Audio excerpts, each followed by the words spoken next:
show you a couple of examples of some media literacy classes at work. And this first one was with high school students. And it was designed as part of our curriculum called Beyond Blame, Challenging Violence in the Media.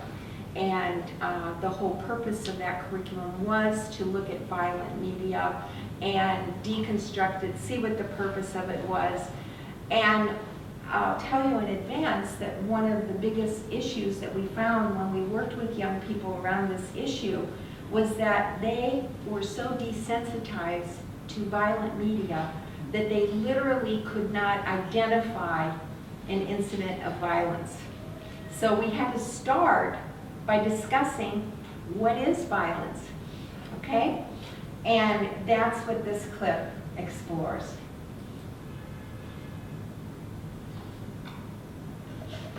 Let's get started. Now I want you to write your formal definition of violence. What we have here is what's called a continuum, where every step in this continuum indicates the level of degree to which you agree or disagree with what I said. A mother yells at her 7-year-old child for getting his Sunday school clothes dirty. Yelling verbal abuse can hurt just as much, or maybe even more, than physical abuse. Let's go to the other end. I don't think disciplining a child is violent. All right, I'm going to take 2 comments from the middle. Adam, run that. If there's no harm done, then there's no violence. 4 gentlemen get together and they are conspiring to assassinate the president. Is that violent? It's not violent until you commit the act. I know you want to say something more than thought. Talking about it, you had some intentions to do it, so it's violence. It's this idea of violence that we talk about so frequently, yet no one can really define what it is. You should think critically, who's doing the defining? What is violence? Okay. And again, this doesn't even use media, directly. It introduces the idea of the continuum, but it can certainly be high tech, it can be low tech. Depends on the subject and the situation.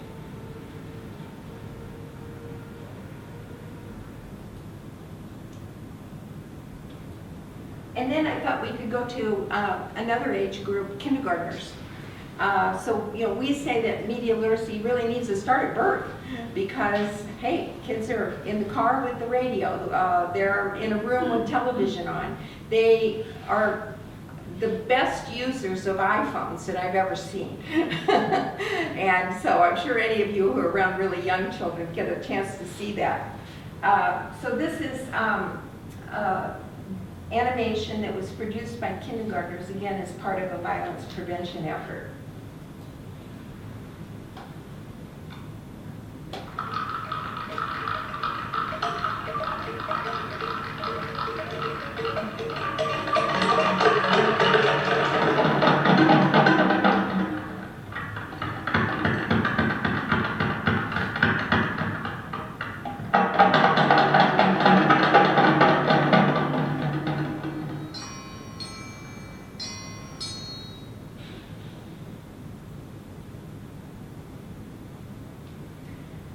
I think another attraction of media literacy from the standpoint of students is that a lot of it is visual.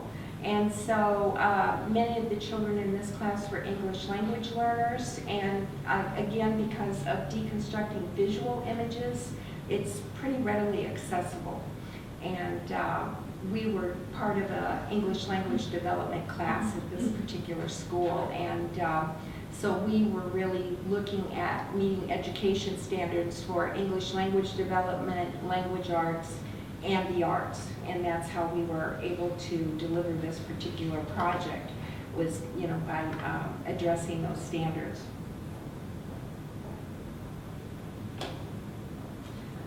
I might add, look, we only had 444 views.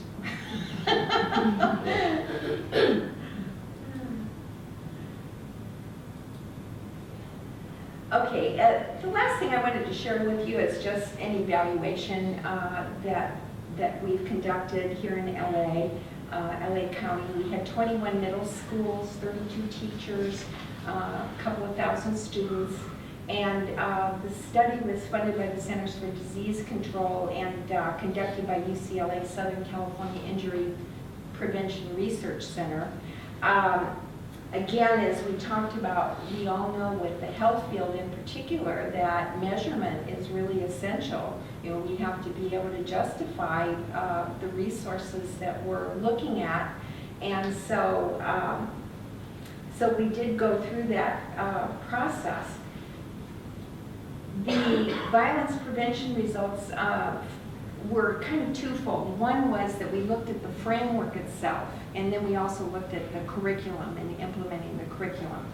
And so one finding, and it was a behavioral finding, was that there was an actual decrease in the amount of media use.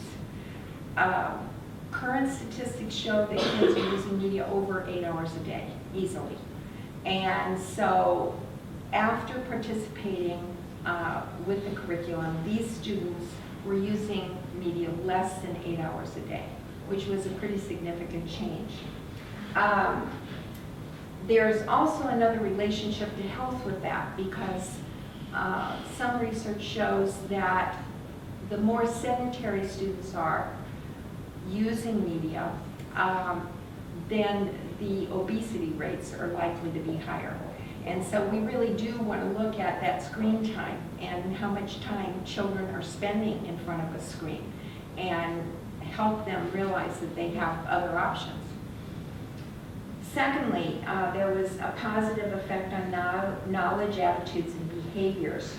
So an attitudinal example is that students realize that violent media has an effect on them as individuals, and that it also has an effect on our society. So they were able to actually recognize a difference, you know, in the fact that watching and using violent media is going to impact them. And then finally, another behavioral effect was that there was less pushing or shoving on the playgrounds and less threatening to hit or hurt someone. So there were some actual behavioral changes that contributed to less aggression. So I think having a framework, having a methodology are key. It's not just a matter of asking questions. It's not just a matter of kind of willy-nilly exploring about a piece of media. It's really understanding how media work and asking the right questions, at least to get started with, so that you have a consistent way of filtering through media, no matter where it comes from. And of course, that's also really important in being able to replicate and measure and scale for any kind of evaluation. I guess the last thing I want to say is we do have a free newsletter that's available every month. You can sign up on our website, and you know, I'm happy to take more questions or discuss, and really appreciate your attention today and your participation.